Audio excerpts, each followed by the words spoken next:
Your intuition is that still, small, quiet voice, but it's also powerful. It comes from a place of peace and power. You can feel it when it's your intuition. It will guide you, but it's not a feeling. If you're excited or if you're all like worked up, that's generally not your intuition. It comes from a calm place of peace and power. And it does make you feel expansive because it wants you to grow, wants you to expand with the universe. It wants you to step into your full potential as a human being. And that really means like going beyond all of those voices, the other voices in your head that we've been programmed to listen to. So when we train ourselves to listen to that voice of peace and power, that's when we find happiness. Flashes of knowing, synchronicities, inner nudges, it happens all the time, but people tend to dismiss it because it doesn't fit into that logical framework. There is no empty space between us. We realize in quantum physics, everything is connected by an invisible network of energy and information all the time being broadcasted through our consciousnesses to each other, and it transcends time and space. Hello and welcome. I'm Celine Chenoy, and this is the Dreamcatcher Podcast, a space for thoughtful, unhurried conversations about how we live and what truly matters. I'm really glad you're here. Many of us have experienced gut feelings, synchronicities, or moments of inner knowing that seemed difficult to explain. Yet in a world driven by logic and constant mental noise, it's easy to disconnect from our intuition and question those experiences altogether. At the same time, many people are searching for deeper meaning and guidance beneath the surface of everyday life. What if intuition is not irrational, but a form of intelligence we've forgotten how to trust? Today's guest, Kim Chestney, explores these ideas through intuition, consciousness, and quantum theory. Her work bridges spirituality and emerging science, offering a perspective on synchronicity, inner knowing, and the deeper dimensions of human awareness. Kim is the author of the Illumination Code, Radical Intuition, and the Psychic Workshop, and the founder of Intuition Lab, where she helps people reconnect with and develop their intuitive abilities. In this conversation, we explore the ideas behind the Illumination Code, including quantum intelligence, synchronicity, signs from the universe, and the deeper role intuition can play in how we navigate life. If you ever sense there may be more to reality than what can be explained through logic alone, this is an episode you will want to stay with. Kim, it's a pleasure to have you here. How are you doing today? I'm doing great. It's so great to be here. I'm excited to talk about all this intuition stuff with you. Yeah, me too. I mean, I've always been fascinated by intuition, synchronicities, and all those unseen forces that shape our lives. I've been reading books about it since, 15 years. And I loved yours, and it's titled The Illumination Code. And I was struck about how naturally you were able to bridge science and spirituality in a way that feels expansive and understandable. I think many of our listeners experience moments of inner knowing or meaningful coincidences that they can't fully explain, but they can't ignore it, So I'm really looking forward to exploring what it means to reconnect with that deeper intelligence within us. Yeah, well, that is literally been my goal in life. I have really dedicated most of my career to understanding intuition, really understanding, starting with my own personal experiences when I was young and trying to rectify that with reality and realizing that there's something really deep and magical going on in this world that we have really been taught to suppress and not look at, or even that it was bad. And to me, this has been a real, tragedy of human growth and evolution, that we've been disconnected from this whole part of our mind that's really honestly the most valuable part of our mind. So I was really excited to write this book, The Illumination Code, because I had the opportunity to learn from and work with actual scientists who have been dedicated to understanding how the brain works and quantum physics, and how this is really a natural part of our really inner dimension, connecting with spirituality and science right now. This is part of this natural evolution that we're at right now at this point in society, where we have this opportunity to understand the mind in whole new ways that we've never been able to understand these quantum realities before. So this, for me, it was this opportunity to learn from all of these quantum discoveries and apply that to our own personal experience. And what we found out is that intuition is, in fact, a quantum phenomenon. And that's why it hasn't,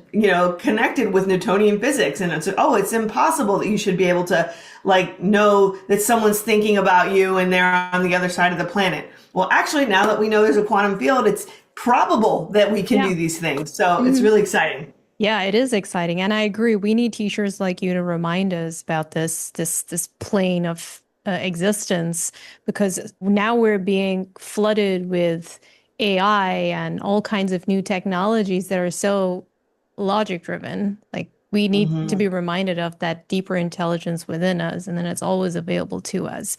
But before we dive into all those brilliant ideas that you have in the book, I'd love to begin with your story, Kim. I'd like to know, first of all, what were the defining experiences and turning points that led you from the tech world, and that's where you used to work before, into becoming a leading voice in intuition and spiritual exploration? Yeah. So, it really was, it's funny how life is, you think you're going to go on a certain path, but you end up going like this. And that's kind of what happened to me. And that's why I always say you just have to trust your intuition, because it knows where you're going. Even if you think you're supposed to go this way, you really need to go this way. Your intuition is going to take you there. And so for me, like I said, from a very young age, I was researching intuition and interested in it, but I'm also an artist, I'm a creator. And through that, I ended up getting into art and technology and creative technologies as my job, as my career. At the same time, my first book, The Psychic Workshop, came out in 2004. So I sort of had these parallel lives that just at that point never intersected. I was like somebody with two personalities, and those in those days you couldn't talk about intuition. When my first book came out, everybody at the office was so freaked out. They're like, "Can she read my mind?" And just because it was about psychic stuff, without even realizing. Which decade was this? I'm 2004. Curious. This was 2004. Not too long ago. Huh. Yeah, it wasn't that long ago, but it was still a different. The shift hasn't made the full sort of pendulum hasn't made that swing as much as it has now. Now people are really interested, and that for me is that defining shift. So, as I was in technology in the early 2000s, it was, there was still a certain amount of trepidation around intuition. But by the time, 10 years later, working in arts and technology in the creative industries, we started hearing people, software engineers, tech people, leaders, art directors talking about intuition, how important it was. And to me, that was a turning point, because I saw the difference in the conversation being, in the beginning, it was all how you can figure everything out with your mind and, make the most smart, rational decisions. And all of a sudden, that conversation started to shift towards the fact that the people who are actually the geniuses, the people who are those leading edge people like Steve Jobs, like Einstein, the people that took it to the next level, they realized those were the people that could use their intuition. So it became something really valuable in business. And at least at the very, very top, you see it, the people who really get it.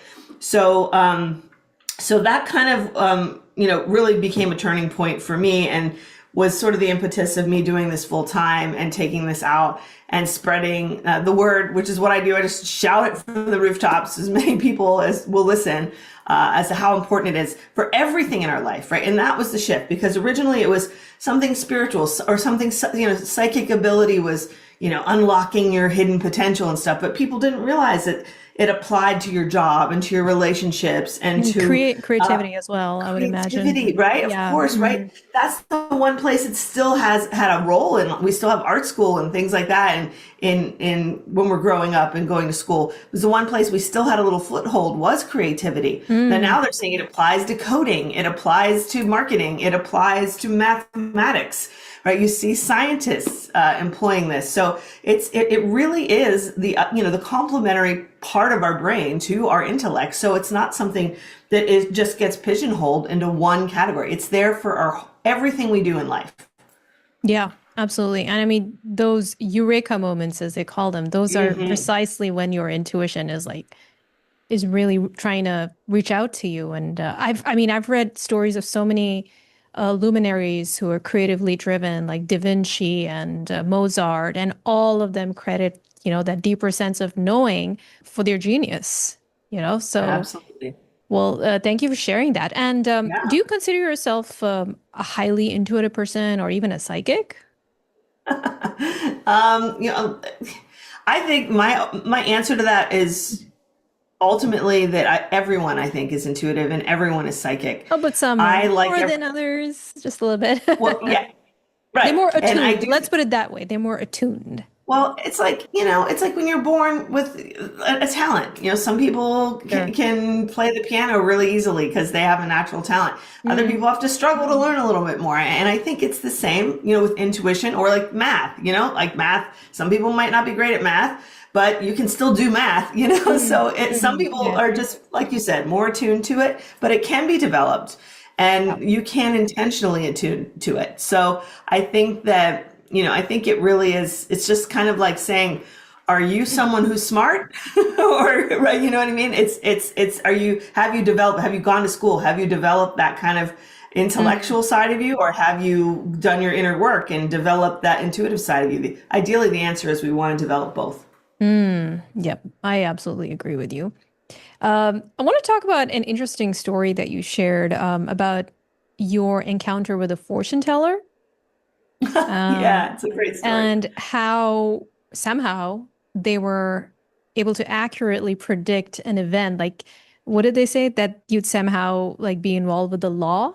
And they gave some Yes. the reason why I brought it up is because something similar happened to me, but I definitely want you to share your story before I can chime Oh, in. great. I'd love to hear that too. Yeah. And because these are the kinds of stories that show people what's possible, right? When it happens to you, you can't deny it anymore. And that's what happened to me when I was like 23 years old and I was living in England. And a bunch of us went out to the whole fair, to the gypsies and got our palms read. And the woman told me that 3 years in the future, I was going to be in a foreign courtroom. And even though it was going to be stressful, I'd be doing something good. So I wrote it down in my journal. I told my friends, I'm like, this lady just told me I was going to be in a date. Like, who does that? Like, what psychics give you a Wow. date? A date. She gave me a date, the year, right? It was like 1994 or something like. But it was 3 years ahead of when it was, right? So she gave me a date. And I'd never had a psychic do that. I was a kid. I'd been to other psychics. I'm a Scorpio. I always loved doing that when I was young. Never had anybody do that. Sure enough, the 1994 rolls around and I end up on some federal sequestered jury duty for 2 weeks. And it was this huge thing. And the fact that and the whole thing is wrapped up in this weirdness because it ends up turning out that I was staying and living for a year in Hull. And it turns out my family, I found out years later, was actually from Hull in England. And my great-great-great-great-grandfather, Wakefield, was the mayor of Hull, of that same town that rang in that same fair, like 500 years ago when it started. So there was all of this inner time stuff that was connected. And as I was writing the book, my friend who I hadn't seen since that year, I was writing the story, and that week while I was writing the story, he reached out to me after 30 years. So Wow. all of these connections, just showing how the quantum field is real. Time is this thing. When this happened, I realized if she could see the future, couldn't I see the future? Couldn't you see the future? It was possible. That's my only takeaway from that is that it is possible to see the future. And back then, that is mind blowing because the science wasn't there. This was so many years ago, like 30 years ago, right? So I couldn't wrap my brain around it, but I set my life out to figuring it out. And now I get it. I finally get it, but I didn't get it back then. It was like magic, but the reality is that time, we understand, fluctuates and we can do those things. Wow, what a story. I mean, if Yeah. you were a skeptic before that, I'm sure you absolutely That changed for you once you had that. Right? It's such a Right. And transformational we need experience. more of that. So it proves it to Yeah. people themselves so they can experience it themselves. Yeah. Wow. Absolutely. Well, I was walking on a street in Manhattan, and I was going through a very difficult breakup, and a lady randomly approaches me on the street, and she looks straight into my eyes, and then she tells me exactly what's going on in my life. She Mm, gave me specifics. She even talked about what I'm feeling right now, the dilemma I'm facing, because I was planning to move countries, and she was like, "I don't think it's a good idea for you to do that." And she was so specific about whatever was happening in my life. Like no one could know that. Like no one could right. know that. And then she kind of Right. ushered me into her psychic shop. And I Mhm. sat there, and she continued to do the same, like giving me details about my life path. And she kind of foresaw what the next couple of years are going to be like if I did indeed relocate. And you know what? She was right. She was right. And that time I was like, no, she's probably trying to make money.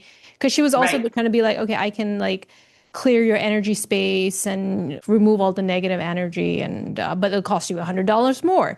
So I was just like, Yeah, yeah, yeah. I know that. I know that you deal. know what I mean? I was like, I don't think so. No But thanks, on right? hindsight, once everything happened, I was like, okay, she was right. Probably should have paid the Right. $100. But anyway, so that Well, that was my I want story, to and just that's what made me like really start believing in this stuff. But let me just tell you though, I don't know that you should have done anything differently, because if you hadn't gone there and you hadn't witnessed that be not a great year and gone through that, then you wouldn't gotten that validation, right? So there is actually kudos to you for still trusting yourself. Because one of the problem I have with psychics now that I'm older, is that, we never want to take away people's sovereignty, and we never want to tell them what to do, right? We have to go through that journey, our learning journey ourselves. So kudos to you for going anyway and trusting yourself, because even if it was hard, there was likely something you needed to learn there. And the Yeah, fact that it was hard validated the whole experience. Otherwise, you might not have known, right? absolutely. Yeah. And I mean, I learned a lot of valuable lessons by going through that difficult path, which strengthened me and really Yeah. developed my character. So it was something I had to ultimately do to become the person I am today. So all of these great insights that you talk about, flashes of knowing, synchronicities, inner nudges, it happens all the time, but people tend to dismiss it, right? They tend to Mhm. dismiss it because it doesn't fit into that logical framework as we talked about. And you described intuition as a kind of quantum intelligence rather than simply an instinct or a feeling. So, for listeners who are new to these ideas or even like, you know, cautious about them, Mhm. how would you explain quantum intelligence? And why do you think that reconnecting with it really matters? Great question. Great question. So, um, my third book, The Illumination Code, Unlocking Your Quantum Intelligence, right? It's the culmination of the work I did in my second book, Radical Intuition, which was set out really to do just what you said, is understand what is intuition really?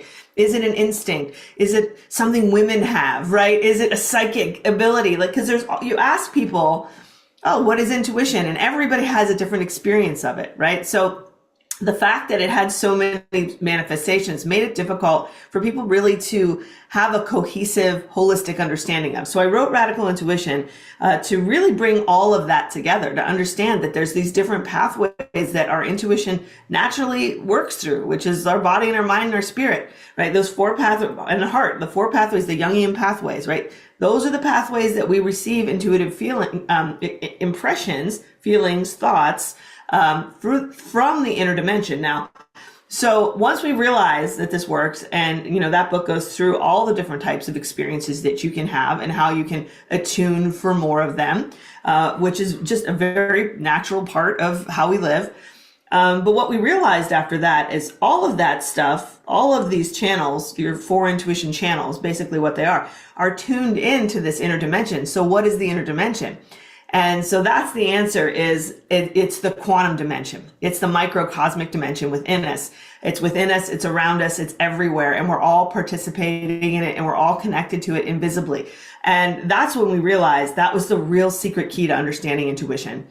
It lies in the fact that there is no empty space between us. We realize in quantum physics that there's no empty space between us. Everything is connected by an invisible network of energy and information all the time being broadcasted through our consciousnesses to each other. And it transcends time and space. And so knowing this, now we understand that through our intuition, we have this capacity to do things that we once thought were impossible. So everything in history, every single thing that was labeled supernatural, occult, all of these things, we now know they just abide by a different group of scientific laws, which are quantum laws, as opposed to the Newtonian laws of touching and feeling that we experience in this sort of bubble of reality that we live in. And we know that that's the case now. We live in a sort of Maya, like the ancient Eastern spiritual traditions had that right. They knew that we lived in this sort of illusory physical world and there was something deeper behind it. And intuition is the thing that connects with that deeper thing, the deep abiding universe, the one that is beyond this and goes beyond it in time and space and meaning. So it's such a powerful thing. Has science been able to prove this? Because a lot of people are cautious because they're concerned about it going down that woo-woo rabbit hole. So yes, so the answer is that this isn't a woo-woo rabbit hole anymore, and it's going to take time for society to catch up with that. But the great minds of today recognize that this genius is our quantum intelligence. It's the key. You want to talk about AI being the key? Well, intuition is the key to countering that, to actually be able to tap into our own genius that goes beyond our limitations in linear thinking, right? Because we know that the machines can do things we can't now in terms of, AI and, amalgamating information and all of that stuff, right? Intuition is that spark, that thing it doesn't have yet. Hopefully it won't.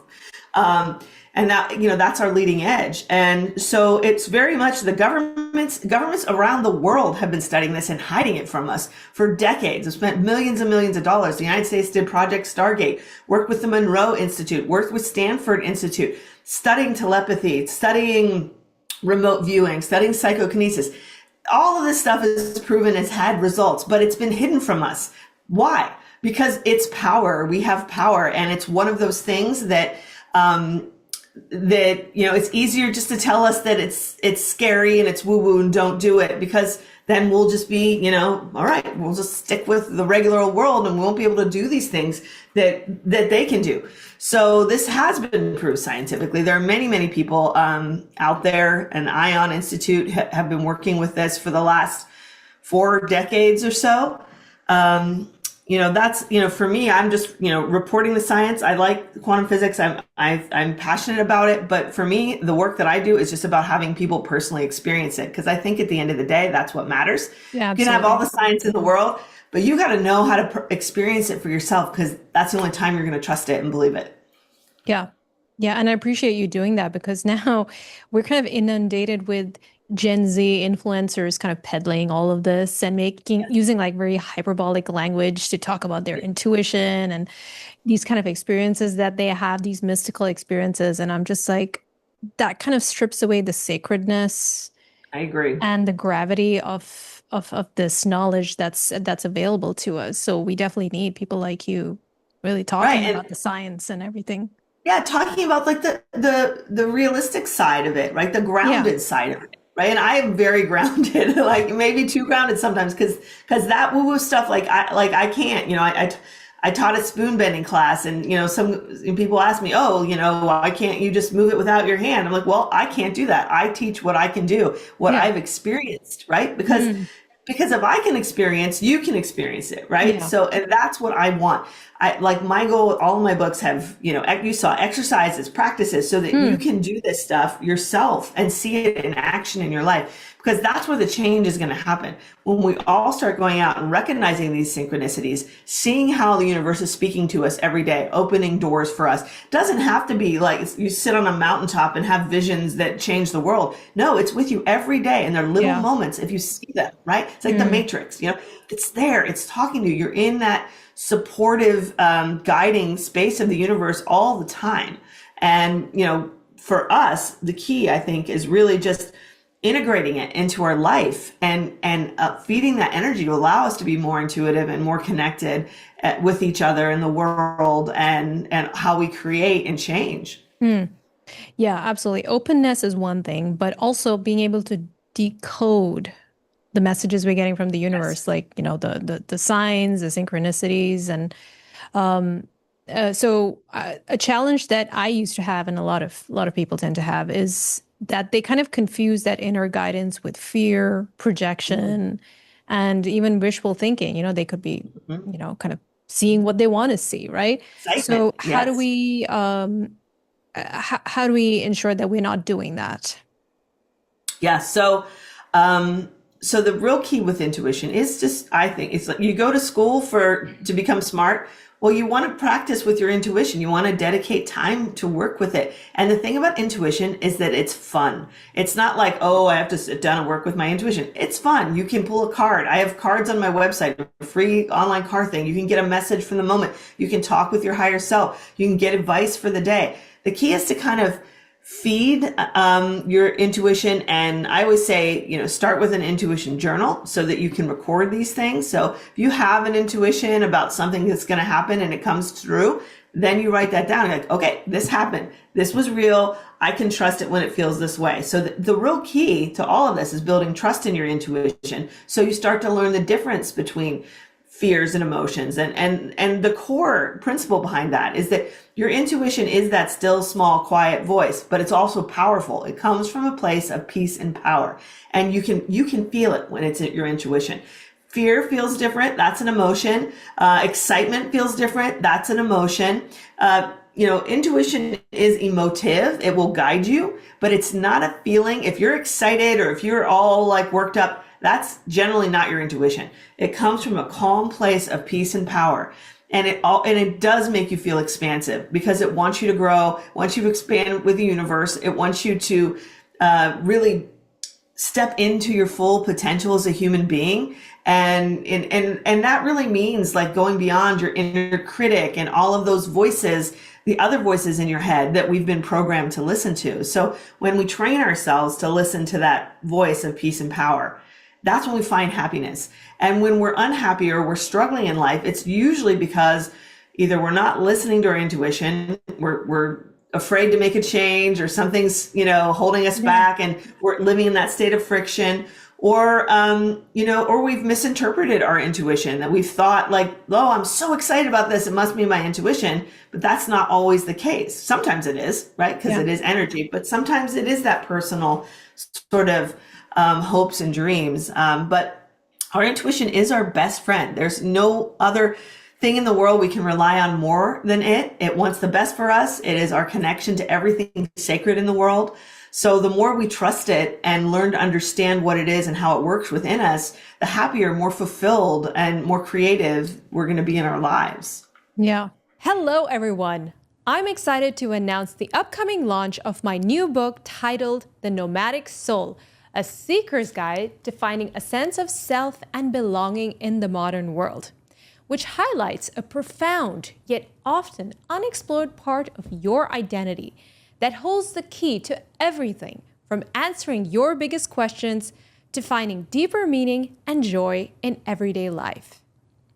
Visit thenomadicsoulbook.com to learn more, download a free chapter, or to buy a copy. And I've noticed that I have problems with tuning into my intuition if I'm super attached to an outcome. Mm-hmm. I just cannot. If I really want something to happen, it's just, I can't. So if someone is in that kind of space of really wanting and really like desiring something, what can they do to offset that? Can they perhaps ask somebody else? Can they talk to somebody? You know what I mean? Because it's hard to, because I found I tend to be intuitive when I have some space and I can be slightly objective about it. That distance helps with getting those intuitive insights. So what do we do in that case? Yeah. And, it's so funny because one of the very first things I learned many, many years ago when I was venturing into the spiritual and psychic realm and I was doing this work with psychic development, one of my teachers telling me that it's always easiest for if you're a psychic, to give a reading for someone you don't know, which sounds Yeah. counterintuitive, right? Like, oh, be easier, but it's much easier if you know nothing about them, because then none of these things taint your Even tarot experiences. cards. Like I know how to Even read tarot tarot, cards. so I always do it for Yeah. people I don't know. Yeah. It's so much easier to do it Yeah. when you have that clean slate to work with. In our own lives, we're invested. It's like Yeah. we're really invested in this personally, so it's hard to get ourselves out of the way. So I always recommend the students I work with. We do intuition exchanges. You could do the partner thing, talk it over with someone. There's other different techniques too in the books, like using things like billets, like. You'll pull, write down, one of the things we would do is we'd write down a bunch of different topics that we needed guidance on, and we put them on a card, and then we'd randomly pick one, and we're not knowing which one we have in our hand, right? So then we kind of like, what guidance is around this? And then you just kind of feel it, write it, and you don't know. So you lose that personal connection because you don't know which one it is, and then you kind of turn it over. And so there's ways to kind of trick yourself into getting that without knowing. But ultimately, we want to be able to use our intuition in our life for these kinds of situations. It's the most important thing. Yeah. So I think that the ultimate answer is really to really, move into that state of trust with our intuition, and know that even if we have a certain outcome and our intuition is telling us to do something else, doesn't mean you're not going to get that outcome. It just means you might not know the way to that outcome, right? So we have to trust in life to take us where we need to go. So trust really is the key. And that was the thing that was really the key of my awakening, is learning to really trust myself and trust in life, in the universe, and knowing that we're supported during this process. And it really, instead of living in that fear mindset, shifting out of that and moving into trust with life it's a game changer. It shifts your whole vibration. It opens up your intuitive abilities. It expands your mind, expands your heart, opens up your chakras. It does all of this magical stuff. This simple act of learning to live and trust with yourself and life. Yeah. Yeah, that's a beautiful place to be in. And it takes work, It's like, it does take work to, yeah. Because sometimes it's, not what we want. And yeah. And no one wants to hear that, right? They don't get nobody the wants job, to hear or that. they don't get the No. job, or the person doesn't No. come back. It hurts. So it hurts. Yeah. Sometimes the truth hurts, but we have to trust that the real truth is working in our favor, and that even though the short-term thing might not be what we want, the long-term thing is. And we've all seen that. If you look back on your life, you look back and you're like, oh, that was really terrible, but I'm really glad in retrospect that happened, because all this great stuff came out of it, God's delays are not God's denials, as they say. Yes, I love that. Yeah. You also write about some fascinating and unconventional territory. I mean, you went there in your book, and you talk about things like telepathy and remote viewing, alternate realities, and non-local consciousness. So, I mean, they do sound extraordinary. Yet what you do is you approach them from a scientific and with a spiritual insight as well. So what do you believe that people misunderstand most about these kinds of experiences? And why do you believe that humanity is becoming more open to it right now? Great question. I think that first of all, the misunderstanding is that it's something like spooky or scary or dangerous, right? Because we've seen the Hollywood movies, and we've really, been programmed to this, like, oh my gosh, what's really happening? But what's important, I think, now is realizing that all of that stuff, they're just byproducts of living in a world that we know is based on quantum physics. And it's just a natural part of what we're capable of as human beings. And we should be excited about it. It's the new frontier of the human mind, of consciousness, the ability, we're all doing it. Like, you'd be hard pressed to find someone who hasn't had some kind of telepathic experience in their life, whether they just answer the phone or pick up the phone at the same time someone calls them, or you text message someone and they happen to be text messaging you. Just simple things like that happen to us all the time. If we had a record of it, there would be so many of them.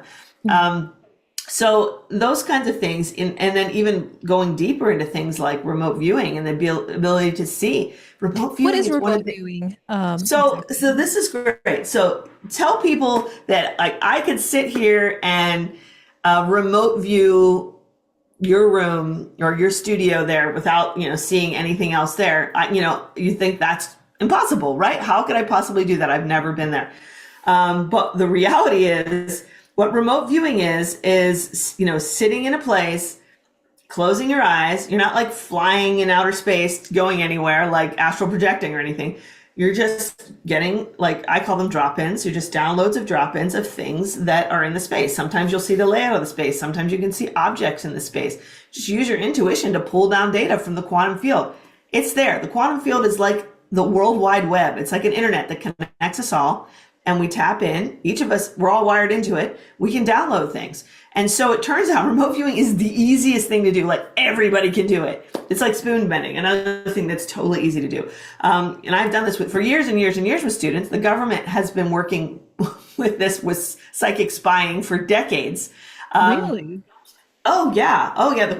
Oh. The Gateway Project Stargate, Fort Meade. We're working with psychics, locating bombs, locating missing soldiers, stuff like that. So many success stories. Now this stuff is becoming declassified. You can read about a lot of these experiments on a CIA website now. But they've been working with it for years because it works, and everybody can do it. You don't have to be some magical person. You just tap into the quantum field, like you dial it up in the internet and you see what data comes down, and it's crazy. It blows people's minds when they realize that they can do it. But we all can do this. And to me, this is just a reinforcement of this idea that we're all connected. We feel like we're all so separated and living in this world where there's all this like struggle and chaos and conflict. But this reminds us that we are all connected underneath it all, that there is an invisible connection and a unity in the world that, when we tap into our intuition, that's what we're tapping into.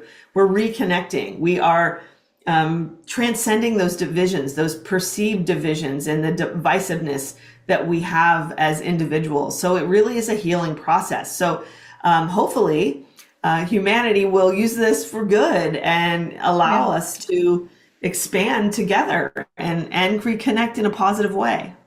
Do you think that the internet and social media have amplified this? Which part? Like, just getting us more connected and kind of. I mean, think about this. 100 years ago, we would have no way of understanding these things, right? So you've heard of the Akashic Record, right? Absolutely, People talk about that, right? I'm actually interviewing. The next guest I'm interviewing is an expert. Well, perfect, right? So this is great. So 150 years ago, or however long ago it was, when they started working, when spiritualism working with this Akashic record and the Akashic Hall of Records in the library. They created this sort of interface, this portal with the interdimension, and they called it a library, a hall of records, because that's the metaphor that they knew back then to interface with the information that was hidden within us. There's not like a real actual place that's an Akashic record that you go to other than in your ethers, and that you create in your own consciousness and visualization, right? But the Akashic record is the Akashic field, which is the quantum field. So what we've realized is that all of this idea of the quantum field was the same thing they were tapping into. It's the same thing in the Akasha. It comes from the Eastern term of the ethers, information stored in the Eastern. We've known this. We've known this on a spiritual level, on a deep consciousness level for centuries, right? But it's only now with quantum physics that it's being proved. And that's when science, right, showing science and spirituality truly coming together in this moment. It's such an exciting time to be alive, because what science and quantum physics is saying is the exact same thing that they said in the ancient scriptures. It's the exact same thing that the spiritualists said 150 years ago. So we've personally experienced it, but now we know how, through science, right? So I do think that, having these things like computers and the internet have given us a metaphor, have given us a way to understand this reality that we wouldn't have understood before, because it is a lot like it's like an invisible internet, a big it is. internet of consciousness, right? Absolutely. And yeah. and we're all plugged into it. We have a hard drive, which is like the cloud, like the cloud hard drive where all the information is stored, and a personal hard drive where our personal information is stored. So there's a metaphor there that allows us That's a really to good understand metaphor, actually. it is. It's a great metaphor. And that's how we can understand this rationally, right? It isn't woo-woo. And that's what I keep telling people. Like, this isn't woo-woo. It's not woo-woo stuff. It's real. Yeah. Do you think we need to protect ourselves? Because it sounds like it's this big quantum soup, and people can kind of, enter our space, through different ways. I wonder, because I'm someone who's very cautious about. They call it evil eye in the Eastern culture. So like someone not sending negative energy towards you because they don't like you or they envy you. So, do we need to protect our energy field? Just, you know what I mean? Like, yes. I mean, this is a really important area, and there's a lot to be understood in this area. But we do know that there are dark forces out there, and absolutely, that's what right, dark forces. right. So all this, spiritual whitewashing, rainbows and unicorns and light, that's great. Yeah, but that's not planet Earth. That's not where we live. The outer reflects the inner, and if this stuff's happening on the outside world, all this conflict and suffering and pain, well, you can bet that it's coming from the inside world. So we do have to recognize that there are those dark energies. And if, I have had personal contact with it at different phases in my life. So okay, it is very real. And it's something that we manage by keeping our inner space clean, right? So it's vibration. So everything is vibration. So if you are, you attract the energy, that whole law of attraction, you attract what's in you. If it's not in you, you can't attract it. So the more that if you're down or you're feeling negative, those are the times where you're vulnerable to be attracting those kind of lower energies. But if you keep yourself in high vibration, surrounded by light, love, that openness, that big hearted energy, you're shining your light, and that darkness doesn't even want to go there. But isn't that what they feed off? They want to feed off that light because they don't have it, I say they, it could be anything, but I don't look at it that way. I do think that it does. I think that they feed off the opposite. They feed off the suffering. They feed off of the heavy energy. And so they see a light, right? They see someone who's light, and they are attracted to it because that's an opportunity to mix that up. And that's, why the adversary forces try to create these painful situations in our life so that we lower our vibration and that we dim that light. So I don't think they're feeding off the light. They're dimming the light and feeding off of the energy. It's energy. It's vibrational energy. And I can tell you that, because like I'm wired for psychokinesis. It's something like physical stuff has happened, like poltergeist stuff had happened with me around my entire life. That's one of the reasons why that drum there plays itself every time I sit down. It's just part of my life now. Like it doesn't even faze me anymore. But I can tell you that when I'm in the negative spaces, when I'm struggling or I'm having an emotional situation, something hard in my life, that activity, it just takes off. It's so different, right? So there's something that when we have that lower energy, that sort of pain body energy that Eckhart Tolle talks about. Yeah, pain body. Yeah. Right? That's the stuff that it feeds off of. You want to have the light and the love, and that's just kind of like, the bullies. They're kind of like bullies. And if you just ignore it and shine your light and don't let it phase you, like it goes away. So having that energetic protection around yourself is really important. Like, I'm not big on like protect yourself, because to me, like, the whole protecting thing is a fierce state mentality. So that actually attracts it. I like to radiate. Just protect yourself by radiating your light and love and joy into the world and holding on to that, because then you put yourself in a vibrational frequency that doesn't align with that low energy. They don't even want to be around it. It's not, they can't connect with it. They can't grasp it when you're at a higher vibrational level. So to me, that has been my experience. That has definitely helped me through hard times. We do have to be careful when we're going through hard times, because we all do, because those are the times when we are particularly vulnerable to that energy attracting to us. Yeah, that's such a That's such an empowering take. I really like that because all my life I've heard like, have a white bubble of light when you're stepping out or or when you feel But like do it in a way that's like not protective, not fear-based, right? You just put that light, broadcast that light out around you and hold that beautiful space yeah. and I'm you know thinking what I of mean? It's a Elsa different. from Frozen, like when she Yes, did it, yes. like in the first half of the movie, it was fear. It was completely fear-based, and later it was like love. Like it was love Exactly. permeated all her. Yeah, if you're in trouble, like, because I was in trouble with mine because I couldn't sleep at night. It was keeping me up all night. It was freaking me out. I didn't know what was going on. I thought I was having a mental breakdown. I had to get help. I have, friends at Lilydale that helped me through it. And this was like 20 years ago. I had a sister that passed and very tragically. Sorry So to it hear that. was, Yeah. yeah, it was all wrapped up with that. And I'm telling you, like, the key to getting through that was just that making that shift out of that pain state and rising above it. And that's it. Just embody your inner Elsa and shine that light. And it really makes a difference. Yeah. Yeah. And, this is what I love about your book. I mean, it's more than just developing supernatural abilities.